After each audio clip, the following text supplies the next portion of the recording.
Hello दोस्तों, स्वागत है आपका हमारे चैनल यूपी एग्ज़ाम क्रेजर में। दोस्तों, आज के वीडियो में हम 22 मार्च से संबंधित उत्तर प्रदेश करंट अफेयर और इसके अलावा यूपी एग्जाम्स के लिए मोस्ट इंपॉर्टेंट करंट अफेयर के क्वेश्चंस को डिस्कस करेंगे और हर एक क्वेश्चन से रिलेटेड आपको फैक्ट भी बताएंगे। और वीडियो के अंत में हम आपसे ये क्वेश्चन भी पूछेंगे जिसका जवाब आपको कमेंट बॉक्स में देना है। और अगर आपको इसकी PDF डाउनलोड करनी है तो आप हमारे टेलीग्राम ग्रुप से इसकी PDF डाउनलोड कर सकते हैं। टेलीग्राम ग्रुप की लिंक आपको वीडियो के डिस्क्रिप्शन में मिल जाएगी। और दोस्तों, ये जो Uttar Pradesh daily current affair का वीडियो है ये यूपी के सभी कॉम्पिटिटिव एग्जाम्स जैसे कि यूपी PSC है, यूपी SI है, उत्तर प्रदेश शिक्षक भर्ती तथा इसके साथ ही यूपी SSSC की जितनी भी परीक्षाएं होती हैं सभी के लिए मोस्ट इंपॉर्टेंट है। तो अगर आप उत्तर प्रदेश के किसी भी एग्जाम्स की तैयारी कर रहे हैं तो यूपी डेली करंट अफेयर का वीडियो रेगुलर जरूर देखें। तो चलिए शुरू करते हैं। पहला क्वेश्चन है, हाल ही में कौन सा राज्य नई इको टूरिज्म सर्किट विकसित करने जा रहा है? ऑप्शन नंबर A है उत्तर प्रदेश, B है मध्य प्रदेश, C है तेलंगाना और D है असम। तो इसका जो करेक्ट आंसर है वो है option number A Uttar Pradesh. Uttar Pradesh सरकार प्रकृति और वन्य जीवों से प्रेम के प्रतीक के रूप में नए इको टूरिज्म सर्किट विकसित करने जा रही है। आगरा चंबल सर्किट इनमें से एक होगा। इसमें आगरा के ताजमहल के आसपास ग्रीन बेल्ट में नेचर वॉक से लेकर कीठम झील में खूबसूरत देसी विदेशी पक्षी निहारने को मिलेंगे। इको टूरिज्म सर्किट में आगरा चंबल सर्किट सबसे महत्वपूर्ण व रोमांच से भरपूर माना जा रहा है। इसमें चंबल के बीहड़ों की भी सैर कराई जाएगी। यहाँ ऊंट व घोड़े की सवारी आकर्षण का केंद्र होगी। राष्ट्रीय चंबल सेंचुरी में घड़ियाल व कछुआ भी दिखाया जाएगा। तो दोस्तों, आपको ध्यान में रखना है कि नई इको टूरिज्म सर्किट जो है वो कौन सा राज्य विकसित करने जा रहा है। तो उत्तर प्रदेश सरकार जो है नई इको टूरिज्म सर्किट विकसित करने जा रहा है। अब दोस्तों, इको टूरिज्म होता क्या है तो इसे समझिए थोड़ा। तो इको टूरिज्म का अर्थ है किसी भी स्थल की यात्रा के दौरान अपने क्रियाकलापों से उस स्थान विशेष के पर्यावरण और पारिस्थितिकी को किसी भी प्रकार की क्षति ना पहुंचाना। यानी कि प्रकृति में आप भ्रमण करने के लिए जाएं तो वहाँ पर किसी भी प्रकृति की चीज़ को, जैसे पेड़ पौधे हैं या कोई जीव जंतु हैं, तो उसको आप क्षति ना पहुँचाएं। तो इसी यात्रा को कहा जाता है इको टूरिज्म। तो अब उत्तर प्रदेश सरकार जो है प्रकृति में भ्रमण करने के लिए नई इको टूरिज्म सर्किट विकसित कर रही है। तो ये आपको ध्यान में रखना है। अगला क्वेश्चन है, थल सेना अध्यक्ष जनरल MM नरवणे ने किस राज्य के सीतापुर जिले में अपने पैतृक गांव रूरा में परमवीर चक्र से सम्मानित कैप्टन मनोज पांडे के स्मारक को लोगों को समर्पित किया है? ऑप्शन नंबर A है बिहार, B है उत्तर प्रदेश, C है पंजाब और D है मध्य प्रदेश। तो इसका जो करेक्ट आंसर है वो है option number B Uttar Pradesh. थल सेना अध्यक्ष जनरल MM नरवणे ने उत्तर प्रदेश के सीतापुर जिले में अपने पैतृक गांव रूरा में परमवीर चक्र से सम्मानित कैप्टन मनोज पांडे के स्मारक को लोगों को समर्पित किया। कैप्टन पांडे ने 1999 के कारगिल युद्ध में अपना जीवन त्याग दिया था। स्मारक का निर्माण सूर्या कमांड के तत्वावधान में किया गया था। तो दोस्तों, ये आपको ध्यान में रखना है कि जो कैप्टन मनोज पांडे थे इन्होंने 1992 में युद्ध में भाग लिया था और उसी में इनका जो है बलिदान हुआ था। इन्होंने अपने जीवन को त्याग दिया था उसमें। और उत्तर प्रदेश के सीतापुर जिले में अब जो है कैप्टन मनोज पांडे की स्मारक को समर्पित किया गया है। किसके द्वारा? तो सेना अध्यक्ष, थल सेना अध्यक्ष जनरल MM नरवणे के द्वारा। अब दोस्तों, जो ये कारगिल युद्ध है ये युद्ध कब हुआ था? तो आपको बता दें कि ये भारत और पाकिस्तान के बीच युद्ध हुआ था और मई और जुलाई से लेकर के मई और जुलाई में 1999 में ये युद्ध हुआ था। कहाँ पर हुआ था? तो कश्मीर के कारगिल जिले में हुआ था, इसीलिए इसे कारगिल का युद्ध कहा जाता है। और दोस्तों, इस युद्ध में अगर देखा जाए तो भारत की इसमें विजय हुई थी और ये भी आपको ध्यान में रखना है। और इसी को लेकर के प्रतिवर्ष भारत में 26 जुलाई को कारगिल विजय दिवस के रूप में मनाया जाता है। तो ये दिवस भी आपको अच्छे से ध्यान में रखना है। अगला क्वेश्चन है, हाल ही में made in Uttar Pradesh train किस देश को निर्यात की गई है? ऑप्शन नंबर A है बांग्लादेश, B है म्यांमार, C है मोजाम्बिक और D है नेपाल। तो इसका जो करेक्ट आंसर है वो है option number C, Mozambique. Banaras rail engine कारखाना द्वारा मोजाम्बिक को निर्यात होने वाले 3000 horse power cape gauge rail engine का निर्माण कार्य पूरा कर लिया गया है।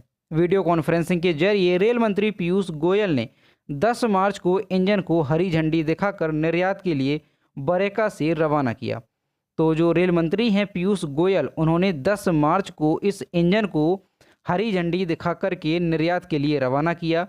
और किस देश के लिए ये जाएगा? तो मोजाम्बिक को इस इंजन को भेजा गया है और बनारस रेल इंजन कारखाना द्वारा इसका निर्माण किया गया है। तो ये भी आपको ध्यान में रखना है।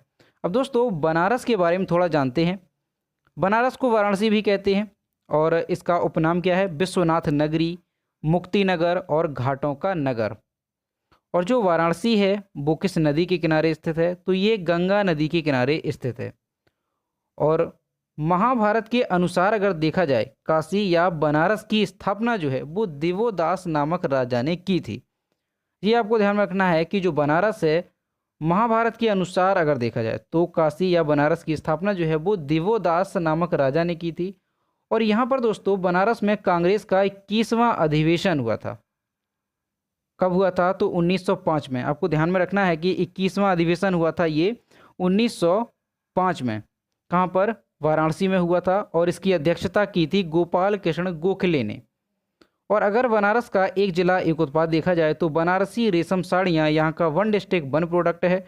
ये भी आपको ध्यान में रखना है। और दोस्तों बनारस में लाल बहादुर शास्त्री अंतर्राष्ट्रीय हवाई अड्डा भी है। ये भी कई बार एग्जाम्स में पूछा जाता है, तो ये भी आपको ध्यान में रखना है। और यहाँ पर दोस्तों रानी लक्ष्मीबाई का जन्म जो है वो वाराणसी जिले के भदैनी नामक नगर में हुआ था। ये भी आपको ध्यान में रखना है कि रानी लक्ष्मीबाई का जन्म जो है वो कहाँ पर हुआ था? तो वाराणसी जिले के भदैनी नामक नगर में इनका जन्म हुआ था। तो ये सारी चीज़ें आपको वाराणसी से रिलेटेड अच्छे से याद रखनी है। और दोस्तों जो प्रदेश का पहला हिंदी दैनिक समाचार पत्र था, बनारस अखबार का संपादन ये गोविंद रघुनाथ दत्ते ने 1845 में किया था। ये भी आपको ध्यान में रखना है। और वाराणसी से रिलेटेड एक क्वेश्चन और पूछा जाता है कि उत्तर प्रदेश का एकमात्र रेलवे संग्रहालय वो कहाँ पर है? तो वो दोस्तों वाराणसी में स्थित है। ये क्वेश्चन भी मोस्ट इंपॉर्टेंट है। तो जितने भी ये सारे क्वेश्चन हमने आपको बताए ये आपको अच्छे से ध्यान में रखने हैं और ये लगातार एग्जाम्स में पूछे भी जाते हैं। अगला क्वेश्चन है, हाल ही में सरकार द्वारा काशी विश्वनाथ धाम कॉरिडोर को कब तक पूर्ण करने का लक्ष्य रखा गया है? ऑप्शन नंबर ए है अगस्त 2021, बी है अगस्त 2022, सी है अगस्त 2023 और डी है अगस्त 2024। तो इसका जो करेक्ट आंसर है वो है ऑप्शन नंबर ए, अगस्त 2021। वाराणसी में काशी विश्वनाथ कॉरिडोर परियोजना पीएम नरेंद्र मोदी की संकल्पना है और इसका निर्माण 8 मार्च 2019 को शुरू हुआ था। करोड़ों की इस परियोजना का निर्माण 50,261 वर्ग मीटर के क्षेत्र में किया जा रहा है। कॉरिडोर का काम पूरा होने के बाद गंगा घाट से बाबा काशी विश्वनाथ दरबार तक सीधी पहुंच हो जाएगी। प्रधानमंत्री नरेंद्र मोदी के dream project Kashi Vishwanath corridor का काम अगस्त 2021 में पूरा होना है। तो आपको ध्यान में रखना है कि ये जो प्रधानमंत्री नरेंद्र मोदी का ड्रीम प्रोजेक्ट है काशी विश्वनाथ कॉरिडोर, इसका काम जो है वो पूरा 2021 में अगस्त में पूरा करने का लक्ष्य रखा गया है। और दोस्तों इसका निर्माण कार्य कब शुरू हुआ था? तो ये भी ध्यान में रखना है 8 मार्च 2019 को इसका निर्माण कार्य जो है वो शुरू हुआ था। अगला क्वेश्चन है, विराट चंद्र निम्नलिखित में से किस पर्वत की चढ़ाई करने वाले विश्व के सबसे कम उम्र के व्यक्ति बन गए हैं? ऑप्शन नंबर ए है माउंट केन्या, बी है माउंट किलिमंजारो, सी है माउंट एवरेस्ट और डी है गॉडविन ऑस्टिन। तो इसका जो करेक्ट आंसर है वो है option number B, Mount Kilimanjaro. Hyderabad में 7 वर्ष का लड़का विराट चंद्रा 19,341 फीट पर अफ्रीका के सबसे ऊंचे पर्वत माउंट किलिमंजारो की चढ़ाई करने वाला विश्व का सबसे कम उम्र का युवा बन गया है। विराट चंद्रा ने 6 मार्च 2021 को दुर्लभ उपलब्धि हासिल की। इससे पहले मार्च 2021 में आंध्र प्रदेश की 9 वर्षीय लड़की ऋत्विका सूरी माउंट किलिमंजारो पर विजय प्राप्त करने वाली एशिया की सबसे कम उम्र की लड़की बनी थी। तो दोस्तों ये क्वेश्चन मोस्ट इंपॉर्टेंट है, ये आपको अच्छे से ध्यान में रखना है कि विश्व का सबसे कम उम्र का युवा माउंट किलिमंजारो को फतह करने वाला कौन बन गया है। तो ये हैदराबाद के हैं, ये 7 वर्ष का है और इसका नाम है विराट चंद्रा। तो आपको नाम भी ध्यान में रखना है। विराट चंद्रा जो है ये 7 वर्षीय लड़का है जो कि माउंट किलिमंजारो को फतह करने वाला विश्व का सबसे कम उम्र का युवा बन गया है। और दोस्तों अभी हाल ही में मार्च 2021 में आंध्र प्रदेश की जो 9 वर्षीय लड़की थी ऋत्विका श्री, इसका नाम भी आपको ध्यान में रखना है, ऋत्विका श्री, इन्होंने माउंट किलिमंजारो को फतह किया था और ऐसा करने वाली ये एशिया की सबसे कम उम्र की लड़की बन गई थी। तो इनका नाम भी आपको ध्यान में रखना है और ये भी आपको ध्यान में रखना है। अगला क्वेश्चन है, हाल ही में जारी एक अध्ययन के मुताबिक दुनिया की सबसे खतरनाक सड़कों के मामले में भारत का कौन सा स्थान है। ऑप्शन नंबर ए है पहला, बी है दूसरा, सी है तीसरा और डी है चौथा। तो इसका जो करेक्ट आंसर है वो है ऑप्शन नंबर डी, चौथा। हाल ही में जारी एक अध्ययन के मुताबिक सबसे खतरनाक सड़कों के मामले में दक्षिण अफ्रीका शीर्ष पर है। इस सूची में भारत चौथे स्थान पर रहा। दूसरे और तीसरे स्थान पर क्रमशः थाईलैंड और अमेरिका रहे। यह अध्ययन इंटरनेशनल ड्राइवर एजुकेशन कंपनी जुतोवी द्वारा किया गया है। इसमें कुल 56 देशों के लिए सूची जारी की गई। इस सूची के मुताबिक सबसे सुरक्षित सड़कों की श्रेणी में नॉर्वे जो है वो पहले स्थान पर रहा, जापान दूसरे स्थान पर और स्वीडन तीसरे स्थान पर रहा है। तो दोस्तों ये क्वेश्चन भी मोस्ट इंपॉर्टेंट है, ये भी आपको अच्छे से ध्यान में रखना है कि अभी जो रिपोर्ट जारी की गई है सबसे खतरनाक सड़कों के मामले में, तो इसमें भारत जो है वो चौथे स्थान पर रहा है। और पहले स्थान पर कौन सा देश है, तो दक्षिण अफ्रीका सबसे खतरनाक सड़कों के मामले में पहले स्थान पर रहा है। और दोस्तों अगर सबसे सुरक्षित सड़कों के मामले में देखा जाए तो नॉर्वे जो है वो पहले स्थान पर रहा है, जापान दूसरे स्थान पर है और जो स्वीडन है वो तीसरे स्थान पर रहा है। और इस सूची को जारी किसने किया है, तो जुतोवी जो कि ड्राइवर एजुकेशन कंपनी है, ये जुतोवी, आपको इसका नाम ध्यान में रखना है, इसके द्वारा इस सूची को जारी किया गया है। तो ये क्वेश्चन काफ़ी ज़्यादा इंपॉर्टेंट है, आपको अच्छे से ध्यान में रखना है। अगला क्वेश्चन है, प्रोजेक्ट री हब की शुरुआत किसके द्वारा की गई है। ऑप्शन नंबर ए है स्वास्थ्य एवं परिवार कल्याण, बी है खादी और ग्रामोद्योग आयोग, सी है गृह मंत्रालय और डी है शिक्षा मंत्रालय। तो इसका जो करेक्ट आंसर है वो है ऑप्शन नंबर बी, खादी और ग्रामोद्योग आयोग। खादी और ग्रामोद्योग आयोग ने प्रोजेक्ट री हब की शुरुआत की है। री हब का पूरा नाम क्या है, तो reducing elephant human attacks using बीज है। उद्देश्य इसका क्या है, तो इसका उद्देश्य ये है कि शहद वाली मधुमक्खियों का उपयोग करके मानव बस्तियों में हाथियों के हमलों को विफल करना और इस प्रकार मनुष्य व हाथी दोनों की जीवन हानि को कम से कम करना है। ये इसका उद्देश्य है प्रोजेक्ट री हब का। कर्नाटक के कोडागू जिले के चेलूर गांव के आसपास 4 स्थानों पर पायलट प्रोजेक्ट शुरू किया गया है। तो इसकी शुरुआत कहाँ से की गई है, तो कर्नाटक के कोडागू जिले के चेलूर गांव के आसपास के 4 स्थानों से इस पायलट प्रोजेक्ट को शुरू किया गया है। अब दोस्तों ये जो री है परियोजना है इसके बारे में थोड़ा जानते हैं। तो दोस्तों री है परियोजना की कुल लागत कितनी है, तो ये सिर्फ 15 लाख रुपए है। इसकी लागत कितनी है, सिर्फ और सिर्फ 15 लाख रुपए इसकी लागत है। और दोस्तों प्रोजेक्ट री हब जो है ये KVIC के राष्ट्रीय शहद मिशन के तहत एक उप मिशन है। और दोस्तों अगर हाथी और मनुष्यों के बीच में हमलों को देखा जाए तो 2015 से लेकर के 2020 तक हाथियों के हमलों में लगभग 2500 लोग जो है अपनी जान गंवा चुके हैं। कितने, लगभग 2500 लोग जो है अपनी जान गंवा चुके हैं। और वहीं अगर हाथी की बात की जाए तो लगभग हर साल 100 हाथी भी अपनी जान गंवाते हैं, ये मनुष्य और हाथियों के संघर्ष में। और दोस्तों इसमें अगर कर्नाटक की बात की जाए तो अकेले कर्नाटक में 170 लोगों की मौत हुई है। और इसी को रोकने के लिए, हाथी और जो मनुष्य के बीच में हमले होते हैं, इसी को रोकने के लिए इस प्रोजेक्ट को शुरू किया गया है। प्रोजेक्ट री हब इसका नाम है, इसे शुरू किया गया है। और इसके तहत होगा क्या, अब इससे हाथियों से किस तरह से बचाव किया जाएगा तो इसे समझिए।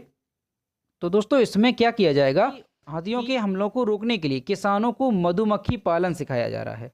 किसान मधुमक्खियों के बक्सों को हाथियों के आने वाले रास्ते में लगा देते हैं।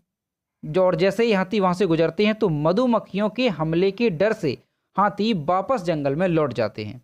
जिससे होता क्या है कि ना सिर्फ फसल बचती है बल्कि मानव हाथी संघर्ष भी नहीं होता है, और किसानों को भी इससे फ़ायदा है। इस प्रोजेक्ट से क्या है कि शहद और वैक्स यानी कि जो मोम होती है, इसके लिए भी उनकी अतिरिक्त कमाई भी होती है। तो इस वजह से ये जो प्रोजेक्ट रीहब है इसे शुरू किया गया है, जिससे हाथी और मनुष्यों के बीच में संघर्ष जो है उसे कम किया जा सके। अगला क्वेश्चन है, मार्च 2021 में किस राज्य की विधानसभा ने लोक व्यवस्था में विघ्न के दौरान क्षति वसूली विधेयक 2021 पारित किया? ऑप्शन नंबर ए है छत्तीसगढ़, बी है महाराष्ट्र, सी है हरियाणा और डी है राजस्थान। तो इसका जो करेक्ट आंसर है वो है ऑप्शन नंबर सी, हरियाणा। 18 मार्च 2021 को हरियाणा विधानसभा ने हरियाणा लोक व्यवस्था में विघ्न के दौरान क्षति वसूली विधेयक 2021 पारित किया। विधेयक में दंगों और हिंसक अव्यवस्था सहित आंदोलन के दौरान व्यक्तियों द्वारा किए गए संपत्तियों की क्षति की वसूली का प्रावधान है। यह दायित्व का निर्धारण करने, क्षति का आकलन करने और मुआवजे का दावा करने वाले न्यायाधिकरण के गठन का भी प्रावधान करता है। तो दोस्तों, हरियाणा विधानसभा ने एक विधेयक पास किया है। कौन सा विधेयक है? तो विघ्न के दौरान क्षति वसूली विधेयक 2021 पारित किया है। और इसमें होगा क्या कि जो दंगे होते हैं, जो हिंसा होती है या जो आंदोलन होता है, उस दौरान जो व्यक्तियों द्वारा संपत्तियों की क्षति की जाती है, तो उसकी वसूली का प्रावधान जो है इस विधेयक में किया जाएगा। जैसे कि आप लोगों ने सुना होगा कि कई बार जो दंगे होते हैं उसमें होता क्या है कि कई कारें हैं या कई बसें हैं, उनको जला दिया जाता है, और इस तरह से बहुत बहुत ज़्यादा जो है हिंसा भड़क जाती है, जिससे कि जो संपत्तियां हैं उसकी क्षति होती है। तो उसी को रोकने के लिए अब जो है इस विधेयक को पारित किया गया है कि जो भी हिंसा होगी तो जो आंदोलनकारी होंगे उनसे जो है इस क्षति की वसूली का प्रावधान किया जाएगा। तो ये आपको ध्यान में रखना है कि हरियाणा विधानसभा ने ये विधेयक पारित किया है। अगला क्वेश्चन है, मार्च 2021 में अंतर्राष्ट्रीय शूटिंग स्पोर्ट फेडरेशन ISSF विश्व कप के महिला 10 मीटर एयर पिस्टल फाइनल में भारत के लिए पहला स्वर्ण पदक किसने जीता? ऑप्शन नंबर ए है मनु भाकर, बी है यशस्विनी देसवाल, सी है राही सरनोबत और डी है तेजस्विनी सावंत। तो इसका जो करेक्ट आंसर है वो है ऑप्शन नंबर बी, यशस्विनी देसवाल। यशस्विनी देसवाल ने doctor Karni Singh shooting range में 20 मार्च 2021 को अंतर्राष्ट्रीय शूटिंग स्पोर्ट फेडरेशन विश्व कप के महिला 10 मीटर एयर पिस्टल फाइनल में भारत के लिए पहला स्वर्ण पदक जीता। देसवाल ने अपनी श्रेणी में नेतृत्व करने के लिए 238.8 अंक अर्जित किए। एक अन्य भारतीय निशानेबाज मनु भाकर ने 236.7 अंकों के साथ रजत पदक जीता है। तो आपको दोनों के नाम ध्यान में रखने हैं कि जो यशस्विनी देसवाल हैं उन्होंने पहला स्वर्ण पदक जीता है 10 मीटर एयर पिस्टल फाइनल में, और जो भारतीय निशानेबाज मनु भाकर हैं उन्होंने पहला जो है ये रजत पदक जीता है। तो आपको ध्यान में रखना है। अगला क्वेश्चन है, इन दिनों मितानिन शब्द काफ़ी चर्चा में है, बताइए यह क्या है? ऑप्शन नंबर ए है स्वच्छता कर्मी, बी है सामुदायिक स्वास्थ्य स्वयंसेवक, सी है अंडमान निकोबार की एक जनजाति और डी है उग्रवादी संगठन। तो इसका जो करेक्ट आंसर है वो है ऑप्शन नंबर बी, सामुदायिक स्वास्थ्य स्वयंसेवक। मितानिन सामुदायिक स्वास्थ्य स्वयंसेवक होती हैं। दरअसल छत्तीसगढ़ में 7,000 से अधिक मितानिन को अभी तक वादा किए गए कोविड बोनस का पूरा भुगतान नहीं मिला है। तो इसी को लेकर जो मितानिन हैं उन्होंने राज्य में प्रदर्शन भी किया, और छत्तीसगढ़ सरकार के, देखिए दोस्तों ये मितानिन होता क्या है, तो छत्तीसगढ़ सरकार के हेल्थ प्रोग्राम के तहत हर गांव के लिए एक मितानिन होती है। स्थानीय भाषा में मितानिन का अर्थ क्या होता है? तो फीमेल फ्रेंड यानी कि महिला मित्र, इसका स्थानीय भाषा में अर्थ होता है। और ये जो महिला मित्र होती हैं, जो मितानिन होती हैं, इनका काम क्या होता है? तो घर घर जाकर स्कैनिंग करना, बच्चों और गर्भवती महिलाओं आदि का चेकअप करना मितानिन का कार्य होता है। तो अब ये मितानिन शब्द जो है काफ़ी चर्चा में क्यों है? क्योंकि इनके लिए जो है, जो छत्तीसगढ़ में 7,000 से अधिक मितानिन हैं, उन्हें अभी तक जो वादा किया गया था कि कोविड बोनस का भुगतान किया जाएगा, तो उन्हें जो है कोविड बोनस का भुगतान नहीं किया गया है। और इसी को लेकर के जो मितानिन है 7,000 से अधिक, उन्होंने छत्तीसगढ़ में प्रदर्शन भी किया, और इसी वजह से ये काफ़ी ज़्यादा चर्चा में है। तो आपको ध्यान में रखना है कि मितानिन क्या है? तो मितानिन सामुदायिक स्वास्थ्य स्वयंसेवक होती हैं। और किस राज्य से रिलेटेड हैं, तो राज्य का नाम भी ध्यान में रखिएगा, छत्तीसगढ़ से ये रिलेटेड हैं। तो दोस्तों ये थे 22 मार्च से संबंधित उत्तर प्रदेश करंट अफेयर और इसके अलावा यूपी एग्जाम्स के लिए मोस्ट इंपॉर्टेंट करंट अफेयर के क्वेश्चन जो कि हमने डिस्कस किए। अब हम देखते हैं पिछले वीडियो का क्वेश्चन जो हमने आपसे पूछा था। तो ये है कल के वीडियो का क्वेश्चन जो हमने आपसे पूछा था। मार्च 2021 में भारत का सबसे बड़ा किडनी डायलिसिस अस्पताल कहाँ पर स्थापित किया गया? तो इसका जो करेक्ट आंसर था वो ऑप्शन नंबर सी था, दिल्ली। और लगभग सभी स्टूडेंट्स ने इसके सही जवाब दिए। और मैं फिर से कहता हूँ कि जो भी क्वेश्चन आपसे पूछा जाए तो सभी लोग उसका आंसर जरूर किया करो। तो ये है आज का क्वेश्चन। हाल ही में जारी वर्ल्ड हैप्पीनेस रिपोर्ट 2021 में भारत किस पायदान पर रहा है? ऑप्शन नंबर ए है 149, बी है 139, सी है 129 और डी है 119। तो इसका जो भी करेक्ट आंसर है वो आपको कमेंट बॉक्स में बताना है। तो दोस्तों अगर आपको आज का वीडियो पसंद आया हो तो वीडियो को लाइक करें, शेयर करें और अगर चैनल पर नए हैं तो चैनल को सब्सक्राइब करना ना भूलें। साथ ही बेल आइकन को भी प्रेस करें ताकि टाइम टू टाइम नोटिफिकेशन आप तक पहुंचता रहे। तो मिलते हैं नेक्स्ट वीडियो में। Thank you.